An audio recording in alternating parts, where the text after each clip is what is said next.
Supreme court میں عمران خان کے خلاف توہین عدالت کا مقدمہ، وزارت داخلہ کی درخواست سماعت کے لیے مقرر۔ چیف جسٹس عمر عطا بندیال کی سربراہی میں 5 رکنی لارجر بینچ کل سماعت کرے گا۔ عامر سعید عباسی اس وقت ہمارے ساتھ موجود ہیں۔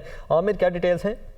دیکھیے، سپریم کورٹ آف پاکستان نے عمران خان کے خلاف توہین عدالت کیس جو وزارت داخلہ کی طرف سے دائر کیا گیا تھا وہ سماعت کے لیے مقرر کر دیا ہے، اور chief justice of Pakistan justice Umar Ata Bandial کی سربراہی میں 5 رکنی لارجر بینچ کل سماعت کرے گا، اور چیئرمین تحریک انصاف عمران خان کے خلاف توہین عدالت کی کارروائی ہوگی یا نہیں، جو انہوں نے عدالتی احکامات کی خلاف ورزی کی، یہ درخواست میں موقف اپنایا گیا تھا یا نہیں، اس معاملے کے اوپر عدالت نے فیصلہ کرنا ہے کہ کیا تمام جو رپورٹس ہیں مختلف اداروں کی طرف سے ملنے والی اور مختلف جوابات جو تمام فریقین کی طرف سے داخل کیے گئے تھے، اس کے بعد عدالت نے فیصلہ کرنا ہے کہ چیئرمین تحریک انصاف عمران خان کے خلاف توہین عدالت کی کارروائی کرنی ہے یا نہیں کرنی۔ چیف جسٹس آف پاکستان کی سربراہی میں لارجر بینچ کل سماعت کرے گا، اور اس حوالے سے جو تمام فریقین ہیں ان کو نوٹسز جاری کر دیے گئے ہیں، اور یہ کہا گیا ہے عدالت کی طرف سے کہ کل تمام فریقین اپنی عدالت میں حاضری یقینی بنائیں۔ لہٰذا عدالت نے اب باضابطہ طور پر یہ کیس سماعت کے لیے مقرر کیا ہے، اور اس میں عمران خان کی طرف سے 2 جواب جمع کروائے گئے ہیں۔ پہلے جواب میں انہوں نے یہ کہا تھا کہ انہوں نے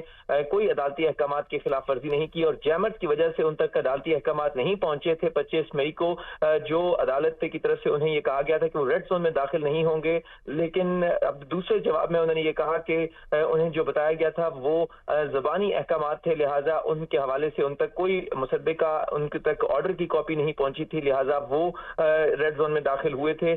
اب سپریم کورٹ آف پاکستان نے فیصلہ کرنا ہے کہ عمران خان کے خلاف توہین عدالت کی اس کارروائی کو کیسے آگے بڑھانا ہے۔ کل فیصلہ ہوگا چیئرمین تحریک انصاف عمران خان کے خلاف۔ کل یعنی کہ اس پر سماعت ہوگی۔ عامر سعید عباسی، بہت شکریہ آپ کا۔